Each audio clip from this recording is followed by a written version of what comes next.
Halo, solusioner semuanya. Kita bertemu lagi di video lanjutan tentang time management. Ini video yang keempat dari rangkaian time management. Teman-teman boleh lihat dulu kalau belum lihat di video yang 1 sampai dengan 3. Kami ada playlistnya time management. Teman-teman putar dulu. Nah, setelah itu baru mungkin bisa nyambung ceritanya ke video yang keempat ini. Ya, di yang keempat ini saya akan share tentang how to improve ya. Kalau kita sudah bicara di video sebelumnya, time management kita seperti apa yang mesti kita perhatikan. Nah, ini sekarang waktunya kita untuk improve ya. Kita siklusnya harus bisa mengimprove selalu dan kita analisa lagi apa yang masih kurang, kita improve lagi supaya berhasil. Oke, masih bersama saya Dani dari Solusi Indonesia. Kita masuk di video yang keempat, how to improve time management. Oke, nah ada beberapa poin yang saya angkat ya, masih banyak yang lain sebenarnya. Saya simpelkan menjadi 6 hal ini.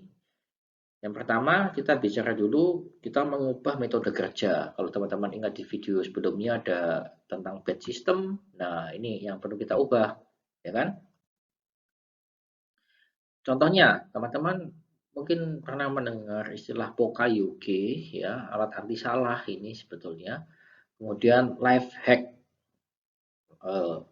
Life hack ini untuk istilah baru lah yang di sosial media kita bisa membuat alat-alat sederhana yang membantu kita untuk lebih produktif, lebih cepat bekerja. Nah, dua hal ini yang bisa kita manfaatkan untuk salah satunya mencegah proses yang kurang bagus tadi. Nah, teman-teman kalau misalkan di dekat teman-teman ada pulpen, nah ini contohnya nih, pulpen nih. Kenapa kok pulpen warna merah? Pertanyaannya ya. Kenapa kok pulpen warna merah itu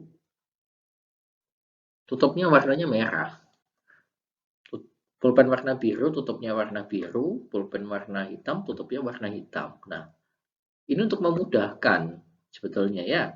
Kalau kita perlu pulpen merah, kita tinggal ambil yang tutupnya merah, comot. Nah, itu kita sudah bisa mendapatkan pulpen warna merah. Ini contoh Pokayoke ya, alat bantu alat anti salah. Nah, ada orang yang melakukan life hack ya dengan memberikan warna pada kunci ini. Ya, bisa nanti kunci warna ini untuk apa? Supaya nggak salah. Rather than ditulis, biasa dikasih label, ditempel, itu bisa hilang, bisa apa. Nah, seperti ini. Nah, kemudian seringkali, nah ini bisa membuat kita lama, menghabiskan waktu sekian detik untuk membuka isolasi ya. Kita nggak tahu isolasinya mana, ujungnya kita nggak temu-nemu. Nah, ada yang masangnya dengan apa ini, bekas bekas label silnya roti kayak ini ya. Oke, ini salah satu bentuk. Nah, kalau yang lebih umum lagi, kalau Pokayo itu sebetulnya adalah flash disk. Ya, kalau teman-teman punya flash disk, ya, kalau teman-teman tancapkan itu kan tidak bisa, kondisinya tidak bisa dibalik, ya kan? Itu adalah alat anti salah, karena kalau kebalik sebetulnya nggak bisa nyala, tidak bisa terhubung. Itu contoh Pokayoke. Nah, dalam pekerjaan kita sehari-hari, dalam entah itu di pabrik, di kantor, administratif, kita bisa memanfaatkan ini untuk mencegah kesalahan. Ya, ada salah satu konsultan kami yang fokus di sistem, Om Franz. Beliau ini khusus membantu menciptakan Pokayoke. Nah, teman-teman boleh komen nanti kalau mau cari Om Franz, ketikan Om Franz, kami perlu Pokayoke. Nah, silakan diskusi dengan Om Franz ya. Berikutnya, kita mesti sometimes berpikir out of the box ya. Jadi kalau yang usualnya, pattern normalnya tuh A, B, C, D, E, F, G. Nah, mungkin nggak sih kalau ini kita ganti sebetulnya. Kita kalau ini kita ekstremnya, bukan ekstremnya, mungkin kita modifikasi, urutannya kita rubah gitu. Nah, bisa nggak dilakukan? Kalau yang senior-senior biasanya bilang, dari dulu yang seperti itu. Nah, dari dulu tuh ya, sekarang kan belum tentu. Seiring dengan perubahan zaman, mungkin nggak sih kalau tiba-tiba ternyata C, D, E tadi ini sudah sudah nggak layak lagi, CDE kita buang, kita gantikan dengan L, di mana L ini bisa mengcover 3. Itu contoh out of the box. Salah satunya berpikir yang sometimes orang-orang normal atau orang biasanya berpikir, waduh, enggak deh, itu bukan cara kita gitu. Nah, ada pertanyaan sederhana sebetulnya. Kita punya 9 titik, ini kuis umum sih. Ini salah satu cara metode berpikir out of the box. Gimana caranya kita menghubungkan 9 titik tadi dengan garis ya yang tidak bersentuhan, yang tidak ada garis itu melewati titik yang sama. Ya, teman-teman mau coba gimana? Ke sini, ke sini, ke sini, silakan dicoba. Ya. Nah, ini contohnya kalau kita menggunakan metode out of the box ya, kita berpikir kita keluar garis nih ya. Jadi kita tidak berpikir untuk melanjutkannya sampai sini. Tapi kita berpikir normalnya kita di sini ya. Tapi ternyata ada orang yang berpikir titiknya garisnya sampai keluar. Seperti itu. Oke, itu contohnya. Nah, ada juga yang seperti ini membuatnya ya. Dengan 1, 2, 3 garis ya, 3 garis. Jadi tadi batasannya saya belum sebutkan, dengan menggunakan garis sedikit mungkin atau 3, nggak tahu, saya bisa 2, bisa nggak ini? Kalau teman-teman bisa 2, nanti capture komen ke saya. Ini kan 1, 2, 3 garis ya. Oke, nah berikutnya kita mesti menghindari bad habit. Bad habit kita sudah banyak sebutkan. Nah, salah satu contohnya adalah seperti ini yang saya dari video pertama sudah katakan, bahwa kita punya project yang harus kita selesaikan di week tertentu. Ya, kita punya waktu. Nah, kita sudah atur template-nya nih. Week 1 kita mau seperti ini, week 2 kita mau seperti ini, week 3 mau seperti ini, sampai seterusnya. Nah, karena kita punya bad habit menunda tadi, yang terjadi adalah kita semuanya rapel di week terakhir. Nah, yang terjadi ya banyak masalah tadi. Tidak konsisten prosesnya. Nah, ini harus kita perhatikan ya.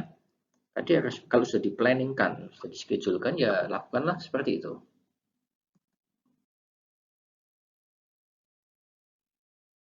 Nah, berikutnya ini kita punya istilah eat the elephant ya. Kalau kita punya project yang besar, nah kita mau makan gajah yang sebesar itu seperti apa?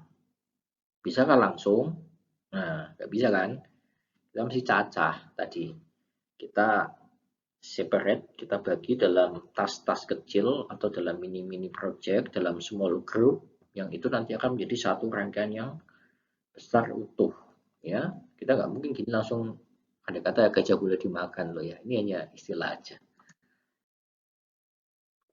Oke, nah kemudian ada tipsnya. Kita bisa memulai dengan yang paling kita suka dulu ya. Dari pekerjaan tadi, mana sih yang kita rasa mudah, kita gampang, atau kita oke nih, enjoy nih kita melakukan ini. Kita akan melakukan itu dulu. Nah, kalau kita tadi dalam artian projectnya atau tasnya tidak sequential ya. Kalau sequential mau nggak mau kan urutan pertama harus itu. Nah, kalau tidak sequential, kita bisa untuk mulai dengan sesuatu yang kita suka dulu. Karena kalau kita melakukan dengan sesuatu yang kita suka, ya, itu kita akan apa ya, lebih merasa happy, ya. Kita bisa menyelesaikan dengan lebih baik, lebih cepat, dan awalnya ini good start, ya. Kalau awalnya good start, kita punya motivasi, ke belakangnya akan lebih enak, ya. Saat kita melakukan sesuatu yang kita sukai, ya, biasanya menurut medis nih, otak kita ini akan melepaskan apa istilahnya, dopamin ya. Dopamin ini membuat kita merasa happy, sehingga itu akan lebih baik di next-nya. Contohnya seperti itu. Kemudian challenge-nya adalah sebetulnya hal yang paling susah dalam sebuah project itu bukan jenis pekerjaannya, tapi memulainya. Kapan kita mau mulai? Ya, kita sudah rancang ini, timeline sudah jelas, siapa pelaksananya, PIC-nya. Oke, kapan dimulai? Kita nggak mulai-mulai ini, kebanyakan ngomong, misalkan seperti itu. Nah, ini adalah mesti kita improve ya, avoid delay. Nah, kemudian ada istilah siren song ya. Jadi zaman dulu ada sebuah pelayaran, ini ceritanya melewati sebuah lautan di mana itu orang kalau mendengarkan suara nyanyian itu maka akan terdistract. Nah, kita mesti mengignore itu ya.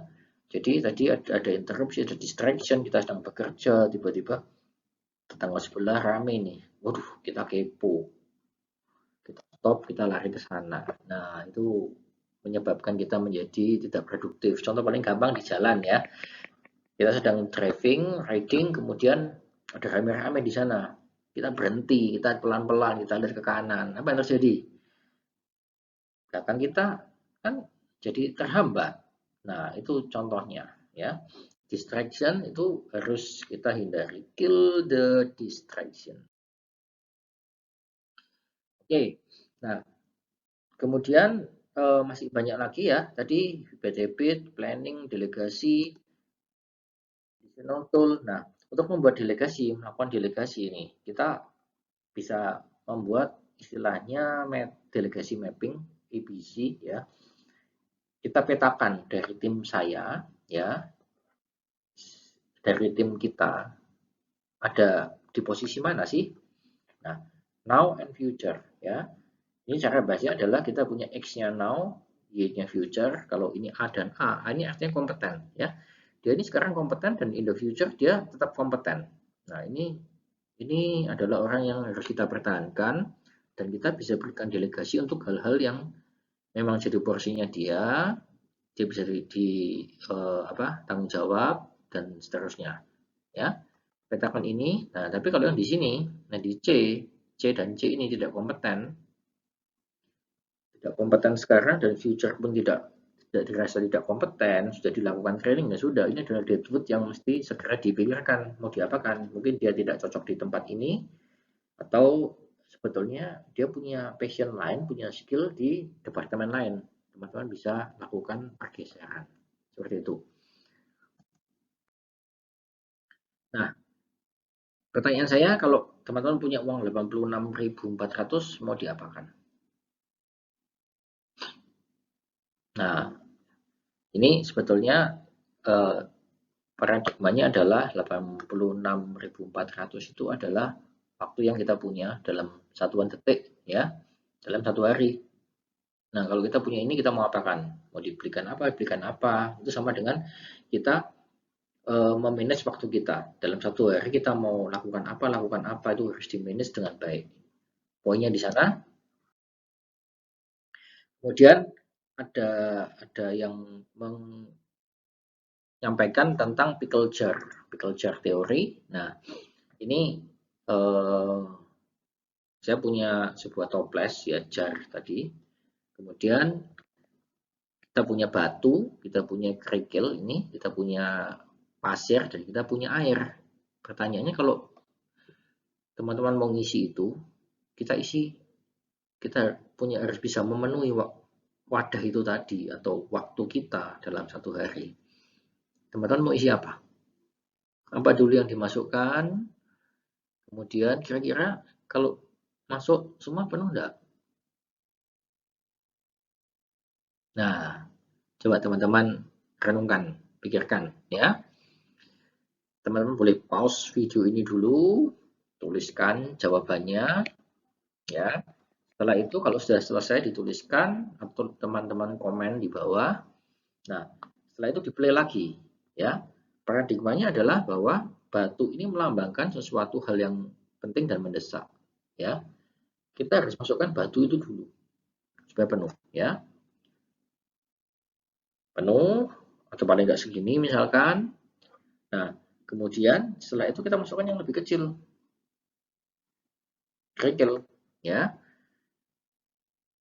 Kerikil itu melambangkan hal yang mudah dilakukan, tetapi tidak begitu penting, ya. Manfaatnya juga tidak terlalu banyak. Ini teman-teman bisa masukkan atau kerjakan kemudian. Nah, kemudian berikutnya adalah pasir. Pasir ini gampang masuk, gitu kan, trot masuk, tapi manfaatnya lebih sedikit lagi. Sampai yang terakhir adalah air. Nah, di sini kalau di sini air karena liquid, dalam case ini dia akan mengalir gitu saja masuk, sudah bisa bisa kapanpun dilakukan, tidak perlu pertama kali. Beda halnya kalau teman-teman lakukan isi air dulu, kemudian pasir, nanti bisa jadi yang batu ini tidak masuk karena sudah penuh waktunya, tempatnya sudah penuh, waktu kita sudah habis, pekerjaan yang penting dan mendesak tadi tidak dapat kita lakukan lagi. Itu paradigmanya, pola pikirnya pickle jar teori. Oke. Kemudian ada Pareto. Nah, Pareto ini hukum 80-20 ya, ditemukan oleh Vilfredo Pareto. Ini teman-teman kalau mau mendalami Pareto, biasanya orang statistik, orang data banyak menganalisa ini 80%. Kita analisa dulu ya. Kemudian 80% problem itu sebetulnya disebabkan oleh 20% penyebabnya. Nah, 20%-nya itu akan menghabiskan 80% dari waktu kita. Nah, ini prinsipnya Pareto, teman-teman bisa belajar lebih dalam lagi nanti untuk menganalisa ya. Jadi sebetulnya masalah kita di mana sih? Ya, yang harus diselesaikan terlebih dahulu. Contohnya seperti ini, ya, kita punya 100%, ternyata dari waktu kita, dari aktivitas kita, email, meeting, reporting, monitoring, bla bla bla, ini yang menghabiskan waktu kita ini email, ya, di sini. Nah, sampai dengan titik ini kita bisa ngomong bahwa email, meeting, reporting, monitoring ini adalah pekerjaan yang menghabiskan waktu kita. Produktif nggak ini? Kita analisa dulu, ya. Nah, kemudian ada teori lain, ya, disampaikan oleh Cyril Northcote Parkinson, seorang British author di situ. Beliau menjelaskan bahwa waktu yang dibutuhkan untuk menyelesaikan tugas itu akan berkembang sesuai dengan jumlah waktu yang diberikan. Ya, jadi gini, kalau kita dikasih sebuah pekerjaan, ya, kita gini deh, kita bandingkan pekerjaan yang sama, ya, dengan deadline yang berbeda. Pekerjaan A ditarget 1 jam, pekerjaan A sama-sama A-nya ditarget dalam waktu 2 jam. Selesainya gimana? Ya yang satu ini pasti 1 jam, yang dua ini pasti 2 jam. Itu maksudnya. Ya, seiring dengan jumlah waktu yang diberikan akan berkembang sesuai dengan jumlah waktu yang diberikan. Jadi kalau ngasih deadline jangan dipanjang-panjangin karena hasilnya akan sama. Oke, berikutnya kita bisa menggunakan teknologi ya. Teknologi sudah canggih, ada kalender, to-do list, project management, reminder, task management ini. Kemudian kita bisa turn off atau silent ya, telepon kita supaya tidak terdistract. Kita masih fokus kayak saya gini, masih sharing, masih merekam. Telepon saya silent sehingga tidak ada ding saya noleh, ding saya noleh, gitu nggak ada ya. Kemudian yang biasa kami terapkan juga task management atau project management. Kami punya software tools project management namanya RISE. Kalau teman-teman tertarik bisa hubungi kami untuk demo dan implementasinya. Harganya cukup bersahabat ya. Boleh nanti ada di website kami juga. Nanti kami berikan linknya di deskripsi. Teman-teman bisa lihat seperti apa project manajemennya. Ini akan membantu. Biasa kami gunakan untuk membantu memonitor task mana yang harus diselesaikan, saya punya pendingan apa, kapan deadline-nya, akan kelihatan semua di sana. Oke, itu penggunaan teknologi masih banyak.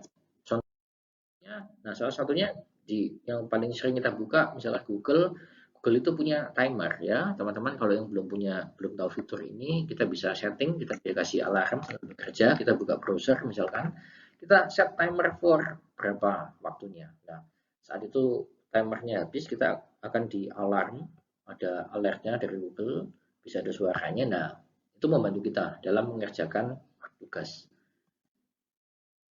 Oke, ada satu statement yang menarik dari Benjamin Franklin ya.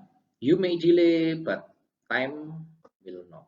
Ya, kita bisa mendelay tapi waktu ini nggak bisa. Waktu ini jalan terus ya. Setiap detiknya sangat berharga, jadi teman-teman harus manfaatkan dengan baik waktu yang kita punya. Oke, itu penutup dari saya, sebuah quote dari Benjamin Franklin. Kalau teman-teman perlu untuk berdiskusi, teman-teman silakan tuliskan di komentar ya, atau kalau teman-teman mau undang kami, silakan, kami akan bantu teman-teman, terutama tadi yang saya sampaikan di awal, ada Pokayuki, bagaimana kami menciptakan atau membuat Pokayuki sesuai dengan tempat kerja, itu nanti akan dibantu oleh Om Frans ya. Time management di video keempat ini, sesi yang terakhir. Jadi ada 4 rangkaian series di time management, teman-teman boleh lihat dari yang pertama sampai yang keempat ini, silakan diulang.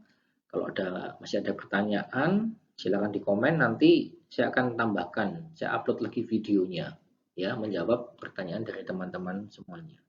Oke, sampai di sini dulu solusioner sharing dari kami terkait time management. Saya Dani dari Solusi Indonesia. Seperti biasa, kalau teman-teman perlu untuk berkonsultasi, boleh mampir ke website kami di www.solusi-indonesia.com, dan jangan lupa untuk selalu subscribe di channel kami dan sosial media kami @solusindo_sby. Terima kasih semuanya. Tetap semangat, salam sehat dan sukses selalu.